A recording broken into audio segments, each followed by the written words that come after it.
Good evening, everyone. This is Ryan or RJ coming to you live in effect again with another edition of the Walker Roundtable. Today, I have my father and brothers. If you will go around and introduce yourselves again as custom. Thank you very much. Scoosh, Uh, Jeff Walker Sr., Papa Jake. Jeffrey Jr., Bobby. And I'm Justin. nicknames is custom as well. Scoosh, Book, and Bear. Bear, what's on the docket for tonight? So the topic is, what is one lesson you had to learn the hard way that you now try to teach others to avoid? It's a good topic. So, who are you picking to go first? Well, let's have Daddy. We'll have Daddy go because he's our papa. Um, well, I'll go first Okay. because I got a bunch of lessons, but The lesson. I'll give you a lesson. Um, and this is when I was working. Um, I used to always play basketball, with I guess the staff, when I was coming up right out of college, getting my job, my first job in corporate America. We always had corporate basketball teams around the city of Milwaukee. It was industrial league is what it was. And my boss wanted to have a practice one Saturday morning. So he got together a pickup game on one of the Milwaukee playgrounds. And this is when I was brand new to this corporation. He was my boss, but he was on the opposite team. And being young and, kind of naive and all this stuff, I went out there and I smoked him. I smoked him like it was a pack of cools. Believe me, I wanted to show him everything that I had coming out of college, and now I'm in this industrial basketball league in this corporation, and my boss is on the opposite team in practice. So I smoked him. Needless to say, I came back to work the next day, and he had this attitude that lasted my entire 10-year career at this job. And it all stemmed back to me showing him up on this basketball floor. It came out in the wash years later, but the lesson behind this was, when you're in corporate America, um, you really have to know your audience, and you don't want to, I guess, embarrass, show up, really, I don't know, I don't want to say the word outshine, but show your boss up in public, some type of a way to embarrass them. And especially being in corporate America, I had a brother, a black boss. And I think I don't know if humiliated him was the word, but that day on that basketball floor, he walked away from that Was he not holding? Was he saying, was he holding defense on you? What was? no, he was on me. I Oh, smoked him. okay. So he was. So I, it wasn't even just that you beat his team. You was tearing he him up on was, the floor. yeah. And it was just practice, but it was in front of the entire rest of the team, which worked at this company. And so getting back to work the next day, I figured, it was just competition, but it wasn't. It wasn't at all. I was held back in promotions, just pretty much set aside in this corporation for a while and blackballed by his brother. Believe me, it was a tough pill to swallow some days. But my lesson behind that to pass on to others is that when you get into corporate situations, know your audience, know who you're talking to, know the attitudes, know the buttons not to push with people, in certain settings. When you go to work, sure, it's good to have colleagues, but friends and things like that, it has its limits. And to put someone on the spot and to call somebody out, that's a big no-no, I think, at a lot of corporations because it'll come back and bite you. And I learned that lesson a long time ago. Not necessarily ridiculing this guy in a corporate setting, but in a social setting. and embarrassing him in a social setting on a basketball floor. You would think that that would be just friendly competition, brothers being brothers on the basketball floor on a Saturday morning, trying to outshine everybody else. But he was my boss. And you know what? He could play. He could play. But I was younger than him. I was more athletic than he was. I'm fresh out of college. I played at the college level. And so did he. So did he. He played at the college level too. Left-handed brother. Could throw the ball up from 30. He was good. But that day I smoked him and I embarrassed him. And I think he took that personal. And throughout my 11-year career at this company, believe me, it was something he never forgot. I eventually got promoted up through ranks and established myself as a manager in this corporation. But I think he held me back a lot of times from getting promotions because he took that personal. So the lesson I think I can pass along to you guys and the others out there is that, when you get into these settings in the corporate world, and I don't care, even family situations, those that may have a little bit of authority or power over you, know your audience, know how to talk to them, know the things not to do, know the buttons to push or not to push, and find a way to navigate your way through those situations, and ultimately you'll get to your goal, but sometimes you will probably need these people to help you get along in those organizations and to get to your goals and to get those promotions. And if I would have known that lesson back then, I would never mess with that brother. I probably would never, I probably wouldn't have never showed up to that practice. And in hindsight, looking at that, I probably wouldn't have never gotten off a shot. But you know what? Every time I got the ball, it probably went to the hoop and I was scoring over. I can remember, just having, and I had a real good rise on my jump shot. And I just remember rising over him and just throwing it on and just kind of giving him that look like, take that home, and it was not good for me. It just was not. So the lesson of the day, that's what I'm gonna throw at you today. So I think that's my take on today's topic is that you have to know your audience, especially in those situations, and know who you're talking to and know how to act and be real diplomatic and walk, I guess, the straight and narrow with those that can help you and those that can hurt you. That's my take on it. I have a can I want to go second because I think that translates. Am I frozen? Can y'all see me? Can you hear me? You can hear I me. can hear you, but Yeah. Okay. Yeah. Sorry, everyone. We're having a little technical difficulties here. It's all right. We're back engaged. But I think so. I have a similar take. What I would say is to kind of off ramp what you were saying into that same lane. If I was giving it, Justin, the questions your younger self or just a younger person, like what's a So, lesson? What's a lesson that you would learn that you would so learn? what's one lesson that you had to learn the hard way that you now try to teach others to avoid? Okay, so in that same lane, it's the same exact thing. I think it's understanding how to be political and what that means, right? So if I take the workplace in all of its forms, so if I take the workplace as being politically correct, understanding how to have workplace friendships, understanding the chain of command, um, knowing your role and staying in your lane, because you can be excellent, but you don't want to you have to know who to be in league with. You always want to be in league with your management chain, right? You don't want to be seen as a threat.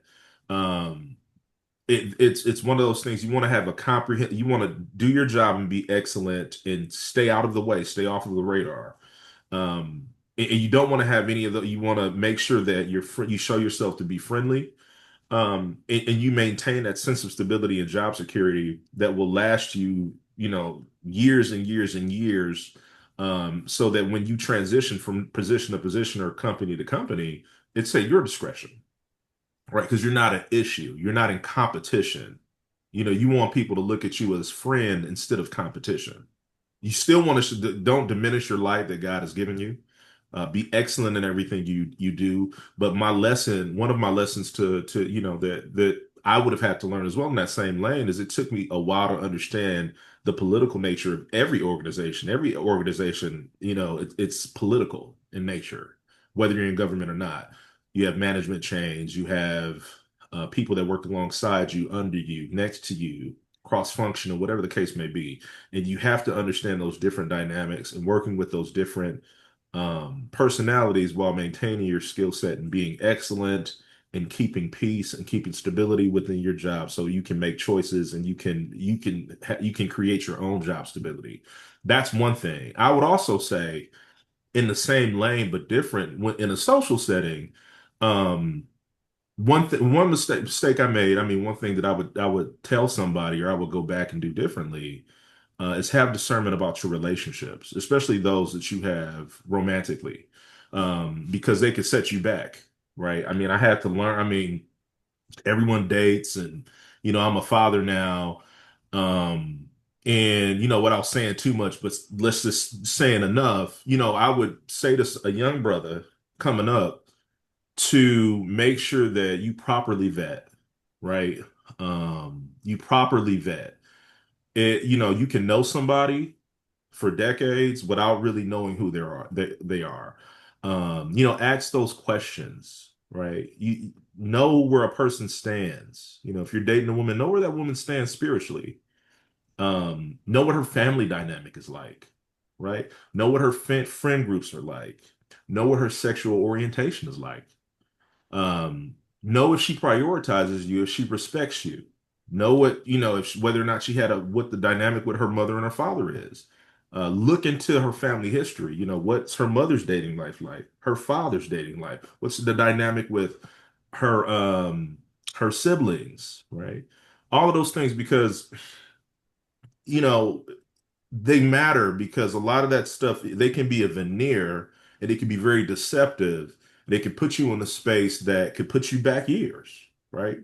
You have to rebuild yourself. You have heartache. You might have to deal with court systems and all sorts of outsized issues that cost. It's a cost to that monetarily and emotionally and spiritually, especially when there's kids involved. So I would say um, understand that. And then, another thing, I think the biggest thing too is if you decide to have children, you know, it's a reason why God designed marriage, right? Don't have kids based off of attraction or symmetry based off of, knowing somebody a long time. Be willing to, get married first because that's the commitment that's really required to have children. Because if you have children out of wedlock, a lot of the times, if those relationships are not built on solid foundations, they won't last, and it can cause yourself heartache. So, really having that level of discernment to make sure that when you're going out into the world and you're building yourself and you're looking to marry, or you're looking to have a girlfriend, partnering and having discernment about who you are trying to date because a lot of times, especially in today's culture, it's not who you are, it's what you can do. That's the important thing to a lot of sisters in the not all but some sisters in the dating marketplace where I'm looking at you, what you can provide, what you can protect, but not the man, the human, the person that's on the inside. It may not matter, right? And they may make you feel like $1 million for a period of time, but you got to make sure that stuff is built on solid ground and that this woman is not just looking at what you can provide and how you can protect, but your humanity, where your spirit is at, what makes you tick, what your interests are. And she actually cares about you and she listens to you. She cares. She helps build with you, not take from you. So if you're going to be with somebody and you're going to make those investments, make sure that she's making those investments back. And you're building with somebody, and she's not just taking and reaping the benefits of your production and your labor. Because that could be an outsized discredit that you get anchored down to and have to deal with for the remainder of your life. And that can be troubling. I mean, I'm not just saying it. you know. But that would be my advice, and that's something that I would definitely do different, is that I would go through in serious relationships, even in, you know, whether you're just dating or not, having a superior level of discernment, asking those questions and not wasting time when you're dating, and getting to know a woman, like really making sure that you're putting the investment in to make it meaningful and date with intention. So, To piggyback on that though, I mean, there's always elements to a relationship, and I always make it simple. It's three elements, and I think I mentioned this before. Three elements to making a relationship, I guess, long lasting, and that's respect, love, and trust. Those three things: respect, love, and trust. If any one of those elements in that relationship are broken, it's a deal breaker right there. It's a deal breaker. I mean, if either person doesn't respect the other, if either person doesn't love the other, and if either person doesn't trust the other, it's a deal. Those are the three elements that I found are everlasting. And if one of those are broken, it's a done deal. So just something to think about. Book and Bear, kick it over to one of y'all. Who wants to go next? Who's inclined to jump into the conversation here? I can go next. Bear. So I want to jump back to what Diddy and what Ryan was talking about, like in the workplace, especially.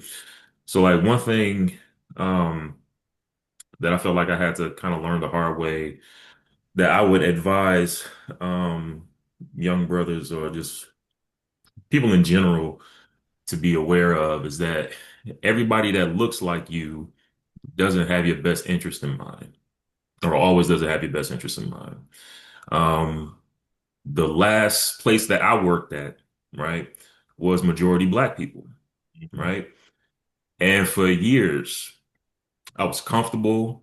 I was, kind of set in my ways. I was, getting along with everybody. And then it kind of came to a head my very last year when I feel like there were some people that kind of stabbed me in the back. And then it resulted in me, transitioning to another place. Um, but it taught me something. It taught me that, no matter how much you feel you are comfortable around your race, evil doesn't have a color. Evil doesn't have a color.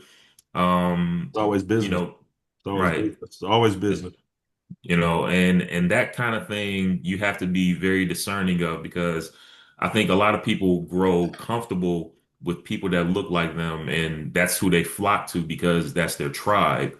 But you have to be aware of, your surroundings and people's intentions.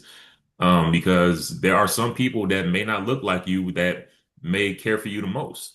And there are some people that may look just like you that will stab you in the back in a heartbeat. But what's that And old saying? so, What's that old saying? That old black saying? All skin folk ain't kinfolk, right?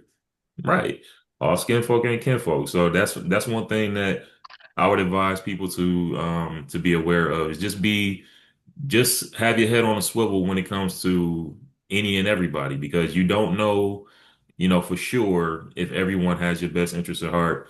But I would say just, keep your friends close and your enemies closer because sometimes, you never know what people, will try to do to you at the end of the day.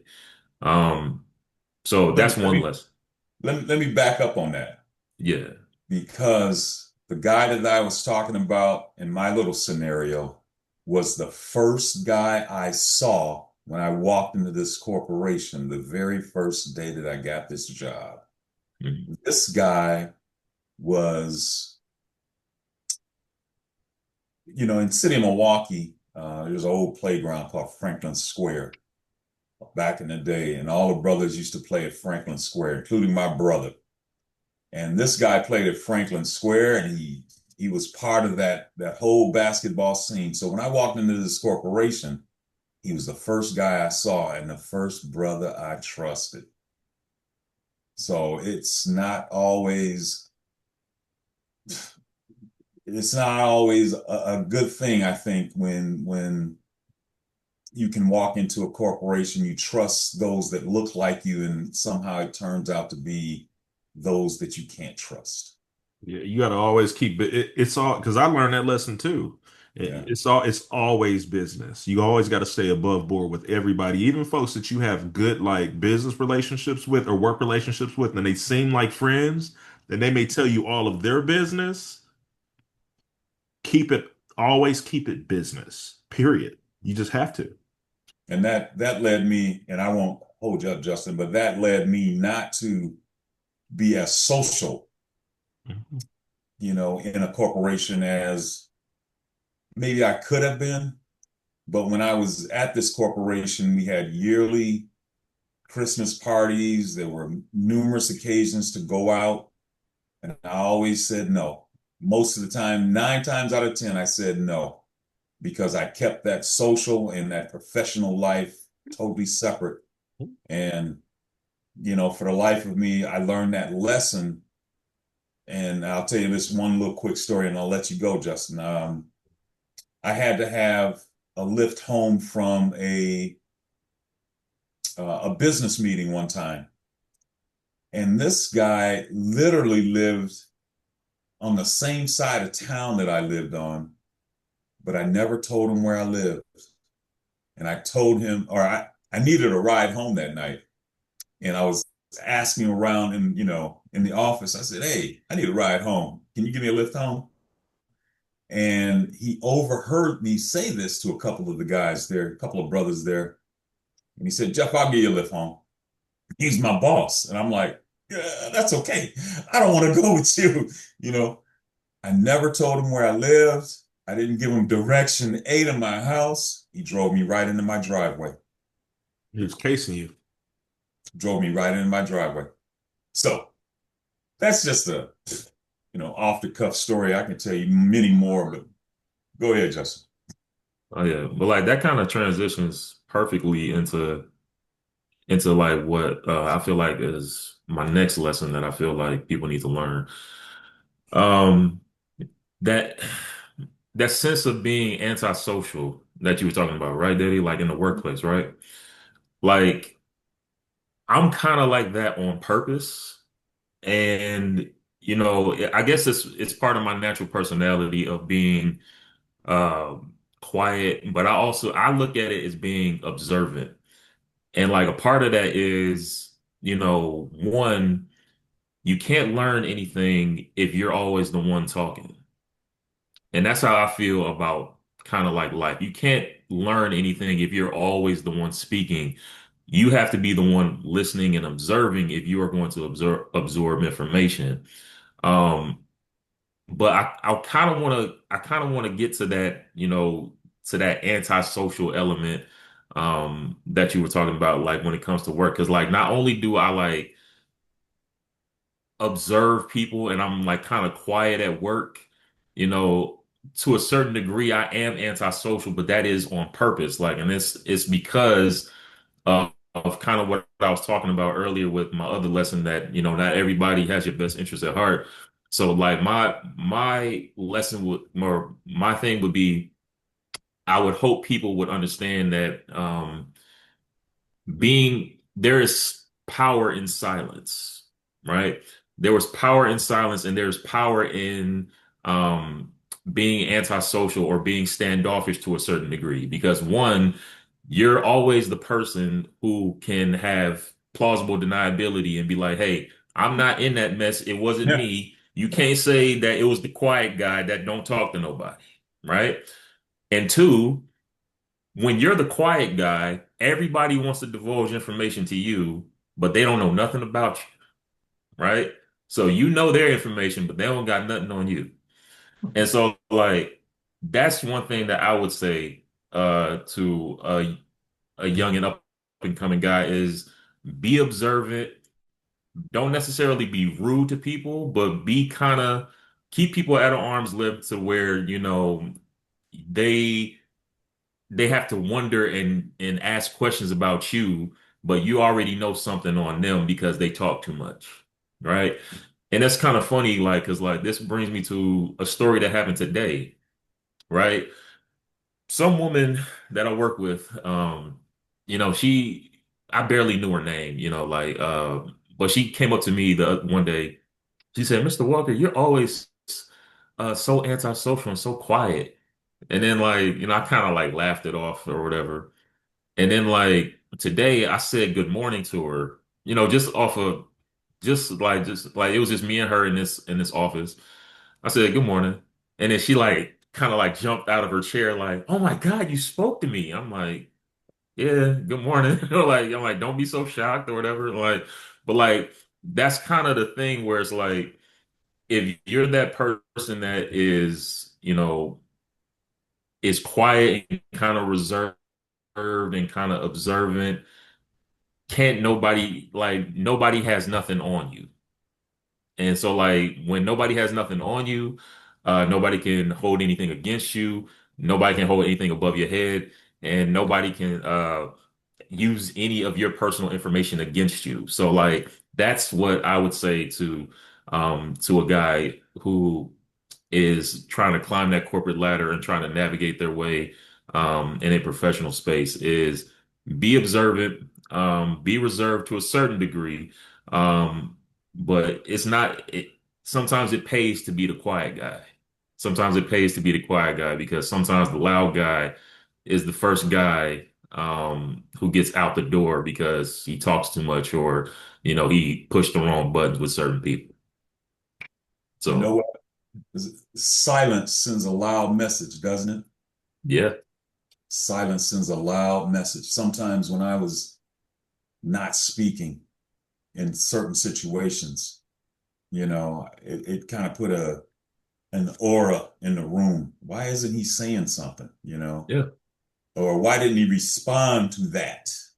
You Hmm. know, it sends a loud message in personal relationships too. I mean, sometimes, if you say nothing, that sends a loud message, you Oh yeah, know. and sometimes like when I think it's kind of funny when people try to get you to react and your reaction is silence and it gets them even madder because it didn't affect you Yeah. in the slightest. That it to me is like a superpower. Oh, yeah. Oh, Like yeah. and that to me is like where like people always say, "Oh, Justin lets things roll right off his back." I'm like, "Yeah, because a lot of things really don't get me mad." And the fact that you trying to get me mad and I'm just being silent and stoic makes me laugh, kind of. So it's like, hey, you know, so Silence is golden. like Silence is golden. silence is golden. Yeah. So that's a lesson I would give to young brothers out there. Boot, what you thinking? Justin, well, I'm thinking a lot of things, Ryan. Let me say something that off of what Justin just said, right, about silence. And I think a lot of times people who talk a lot may not have the same type of impact as somebody who stays silent for a long time and then finally will say what they feel. Feels Mhm. like at times that has a stronger impact. The other thing that I was thinking about is that God gave us two ears and one mouth, so we should listen twice as much as we talk, right? You guys have heard that before. John Hope. Yeah. I think that ain't that my guy John Hope said that. I don't know, credit who it came from, but I've heard it before and it makes sense, right? Yeah, Mhm. Um, I got a bunch of his books. So yeah. When you guys are talking about workplace dynamics, I was thinking of a couple. They're not my lesson that I was going to talk about, but I'll just mention this real quickly. The thing, a couple key things that I've learned over the years. One is advocate for yourself, right? When you're in, and it doesn't have to be work. It could be school, it could be in, any interaction, but make sure that you're always advocating for yourself because you are in whatever the situation is going to be your biggest cheerleader, right? But if you're at work, people are there for themselves. They come to work so that they can do their job, so that they can advance in their career, right? And yes, if you mature personally and professionally, then hopefully you helping other people along. But a lot of times people are there for themselves. And so nobody's going to advocate for you unless you do it for yourself. All right. So that's the thing. That's something that in that situation, maybe not, silence might not necessarily always be golden, right? You have to speak up and and make sure that folks know the value that you bring to the table. The other thing that I learned, and this was something that I learned, I think my first semester in college. When I was in high school, I was able to study and I studied hard, but I didn't necessarily ask a whole lot of questions. I was able to find the answers that I needed out of a textbook, from the homework, whatever it may be. But when I got to college, that that changed, right? They weren't asking, they weren't testing on things necessarily that came out of the book. And Hmm. even if you showed up for your lectures and took 1,000 pages of notes, they might not ask you a question about what happened in the lectures, right? Yeah. And so what I had to learn was that if I had a question about whatever it was, I couldn't be embarrassed to ask that question. Most likely, somebody else had that same question and was scared to ask it. So I just started asking questions. I started sitting in the front row, didn't care. I'm paying for this. So somebody paying for it. So I gotta ask that question. And if I have it, I need to get the answer. So I guess the lesson there is if you are unsure about anything and you're trying to learn, it's up to you to ask the question to get to the answer that you need to get to. Somebody else was probably thinking the same thing, but couldn't say it out loud. And right, and so you're not only helping yourself by getting that answer, you're also helping probably half of the class. Mhm. Right. And I've seen that, many times. I'm not the only one that's seen that. And it didn't stop at school. This is something that I'm consistently saying to my teams at work that if you have a question, don't get stumped and stay stumped, right? Ask somebody. And if they don't know the answer, ask somebody else. If they don't know the answer, somebody does. And you keep asking until you get to the right answer, right? So that's just kind of a piggyback onto the stuff that you guys had already said. I think my main lesson that I wanted to talk about was perfection is the enemy of progress.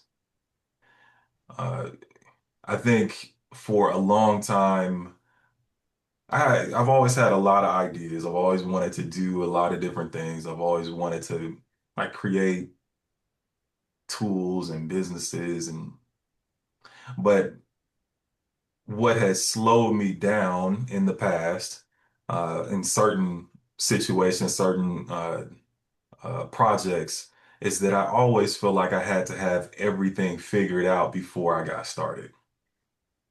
Right?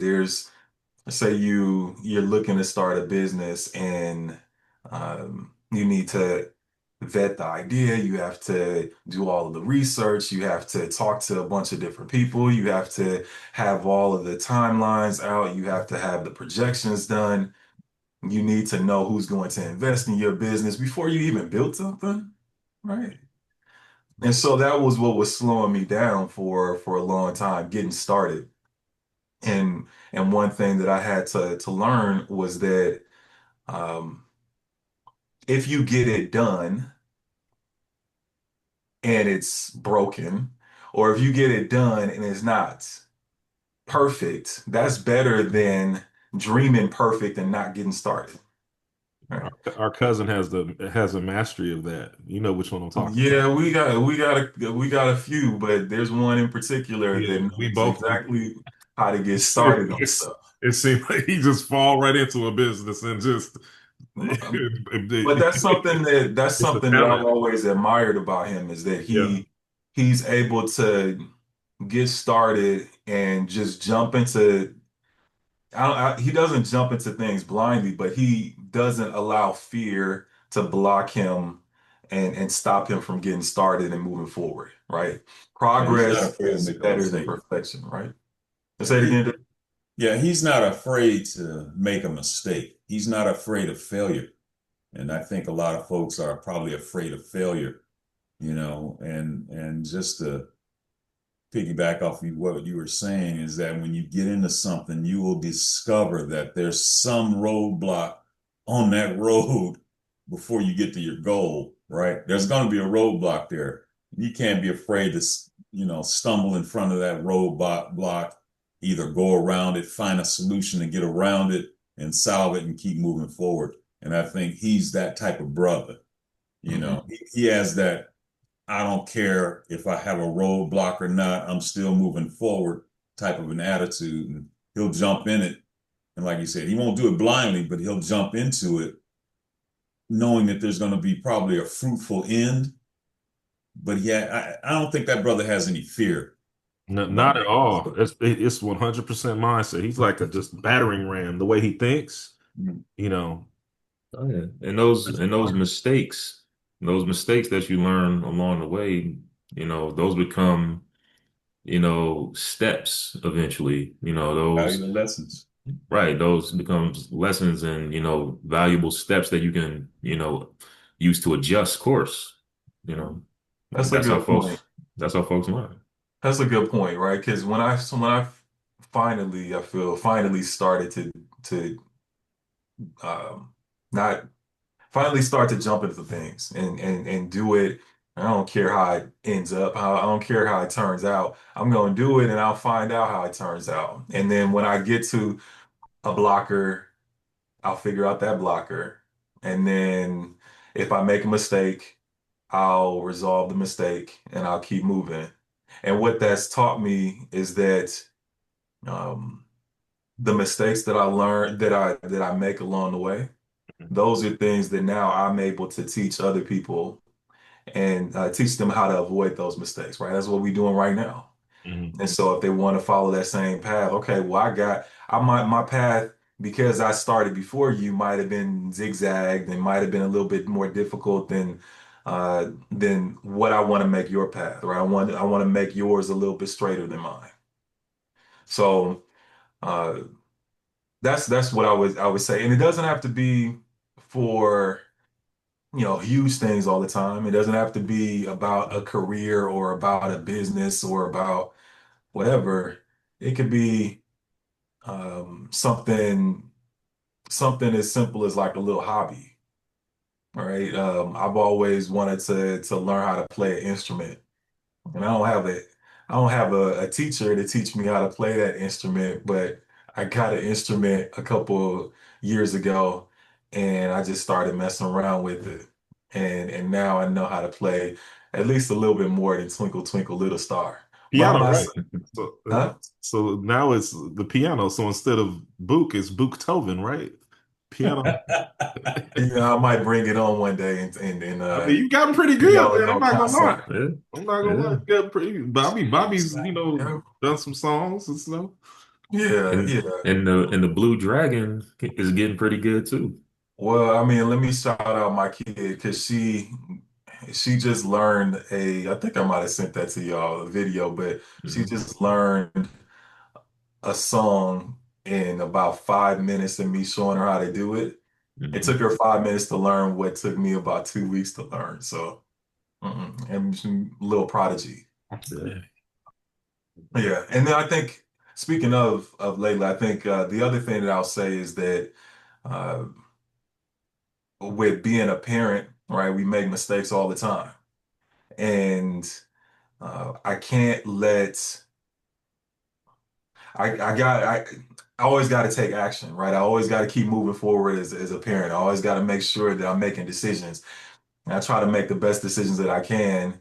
But when I mess up, I apologize. I try to fix it and I move forward. But I can't let my wanting to be perfect as a parent, because I know I won't ever be, stop me from making decisions and allowing me to parent, right? So that's just a kind of a general advice on everything that you do. Don't strive for perfection, strive for progress, And in a lot of things, you'll be surprised at how close to perfection you might end up being if you just keep going and keep iterating, keep taking a step forward. Yeah, and you know what? I want to. So it's funny because I have a real life example. So I think me and Bobby think very similar, lead to that. And I mean to share with y'all just. I mean, because we were having that discussion recently, right, about some things that I had. Because I have. I think I'm just starting to kind of release myself of kind of having that OCD nature. I think that my striving for perfection has allowed me to have a lot of success, but the unrealistic part of it has been I'm very, very hard on myself when I make mistakes or I feel like I'm behind on something that I'm actually ahead of, right? So if it's parenting or just personal life projects or career, I remember we were just talking about that, Bobby, where it's like you just gotta like you're not gonna get everything perfect. And it was like really, I mean, shout outs to my big brother who I give you credit to. And Daddy, I mean, you said some of those elements, the same elements too, but this really put me over the top because you basically said that same thing. It's like just keep moving forward. Right. And somehow you might feel like you either wasted time, messed up your time, which is usually like the biggest thing. If I feel like I wasted time or I'm behind on something, I'll be real hard on myself. Instead of just moving forward, create another plan. If the first plan doesn't work, create another plan outside of that and just continue to move forward because time is unforgiving and it's going to continue to move forward regardless of whatever. So you just have to make progress. You're never going to be perfect. You can strive for perfection, but you're never going to be perfect. And that actually, I mean, that took a big load off of me because I felt a real big weight.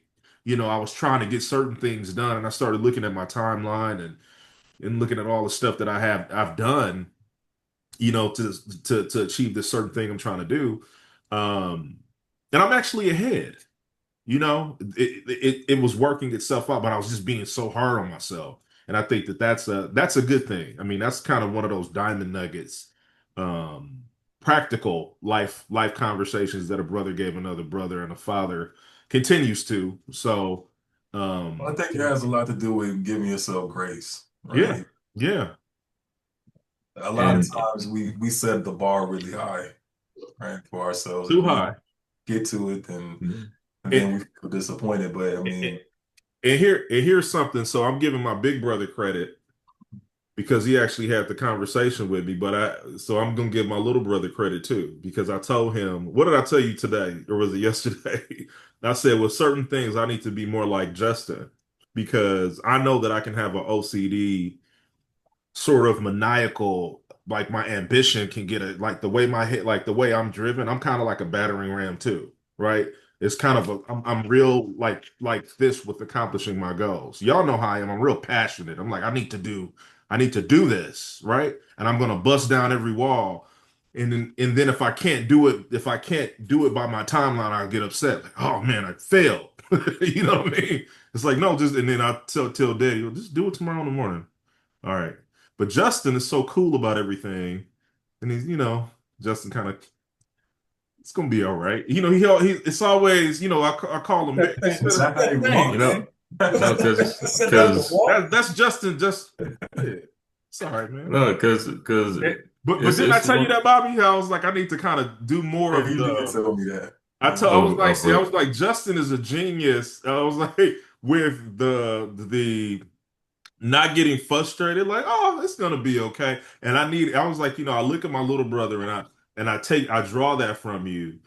And you've been a good example. And even though I tease you about that, it's a breath of fresh air because me and Bobby talk about that often. We learn that from you, not just being nonchalant or whatever. I think it's just managing your stress level and being able to be okay with things and being able to be contented about things, not worrying about them. Because for Yeah. me, I have to manage so many things as a project manager. I take that same sort of idea set or ideology into my personal life, and I can be maniacal about that when I should just relax Yeah, sometimes. I mean Right. that's And part that's, of the you that's know what I part of mean? the serenity prayer.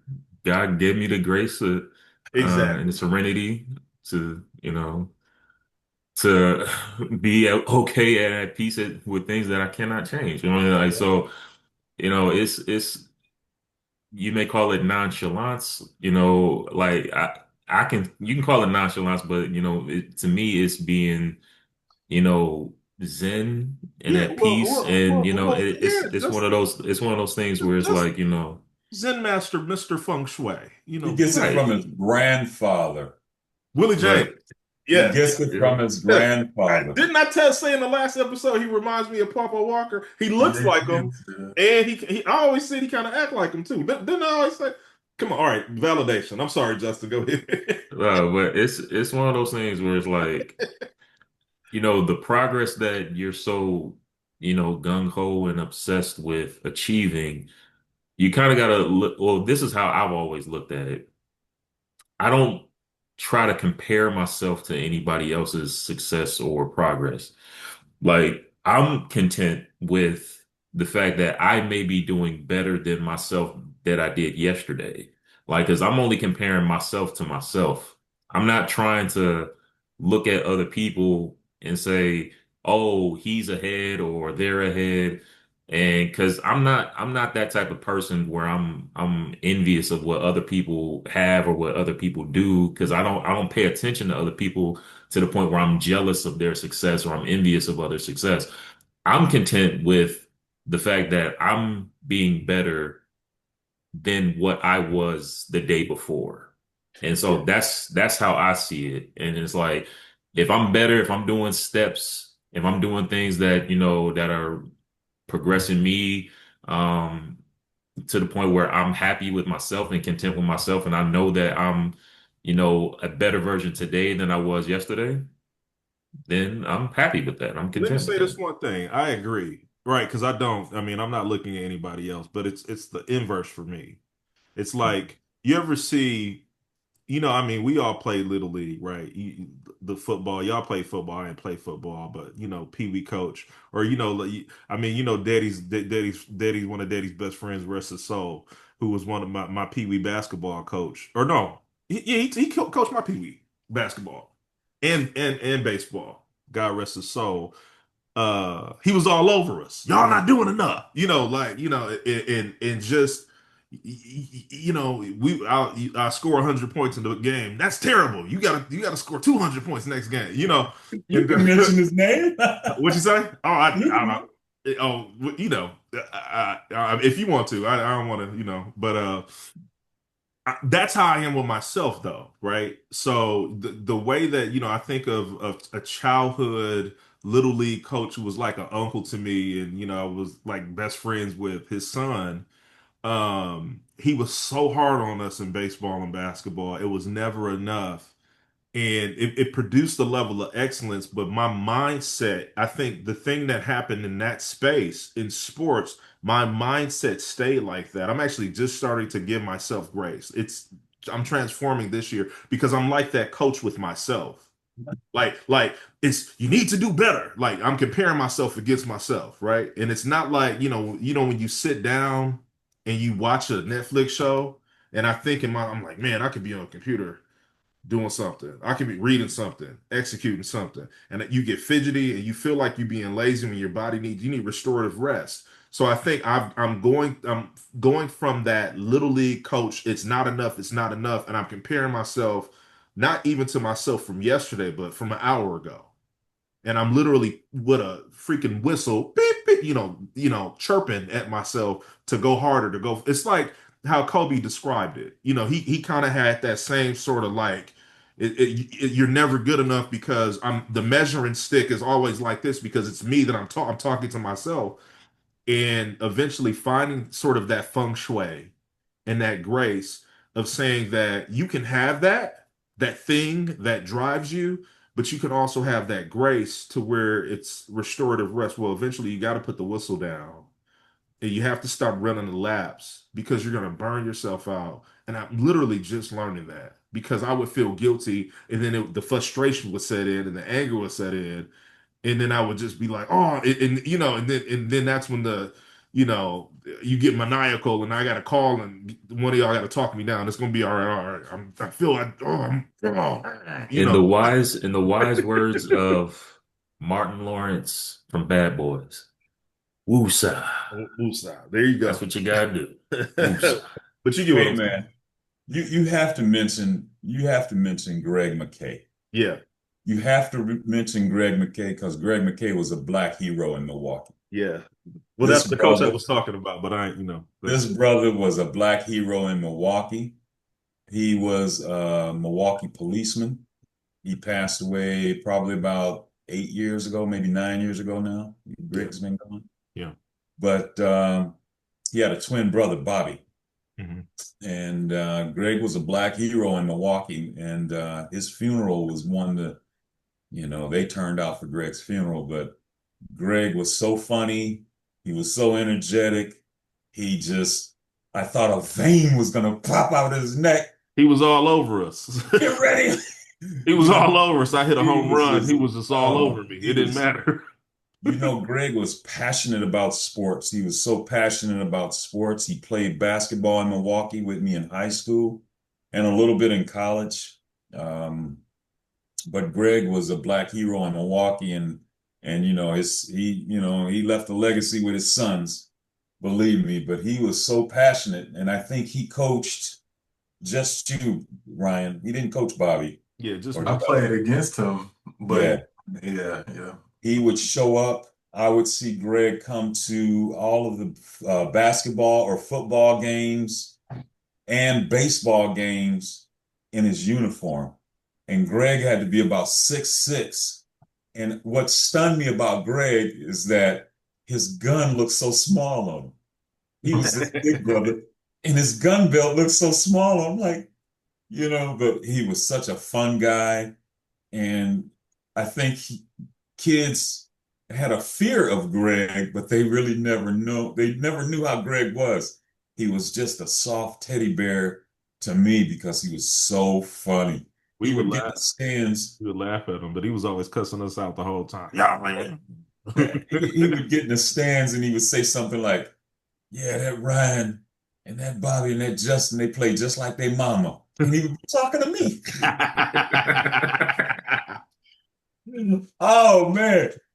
I turn around. Yeah, he was oh man, he just had the personality that just wouldn't quit. But he was a black hero in Milwaukee, and we need to talk more about black heroes. So that's just one of them. Go ahead, Ryan.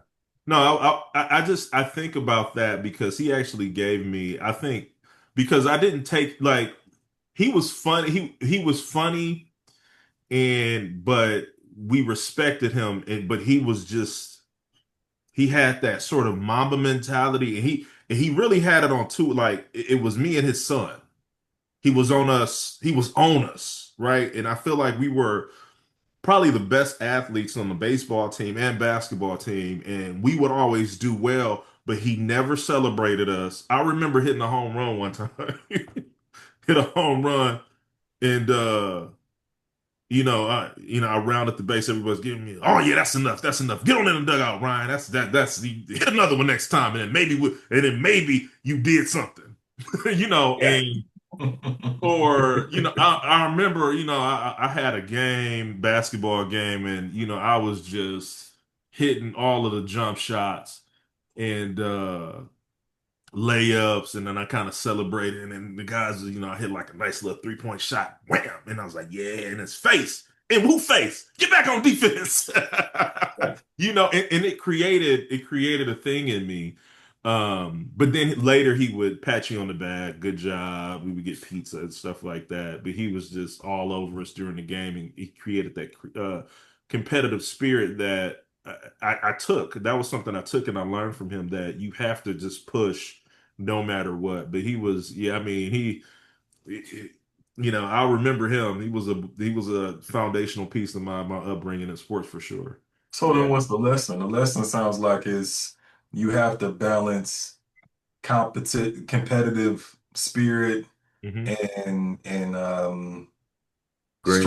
striving to And, get to and, where you need to and with grace. Yeah. So grace and zen and Yeah, because It's a balance. I think it started there. Like that's where it started. But it's funny, like now, 38 years old, I'm just starting to realize that I have to sometimes turn that competitive nature off because I'm trying to accomplish all these things. And you could sometimes be your own worst enemy, right? Because, you know, I feel like it's like, well, the bar keeps moving if I keep comparing myself to myself because it's endless, right?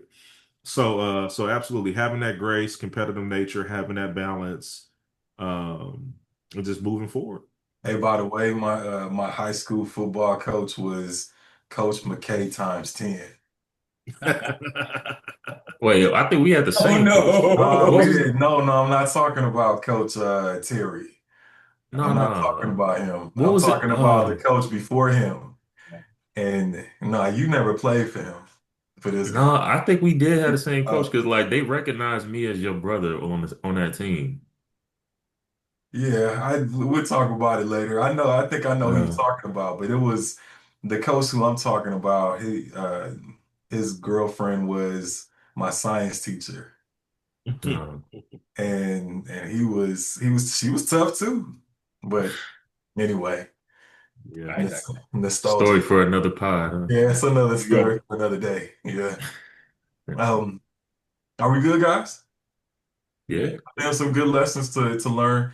Oh yeah. What I'm curious about is whoever is watching this now and in the future, what are some lessons that you've learned over the years and can help other people, right, with those lessons? What would you share with others and help them to navigate it in an easier way?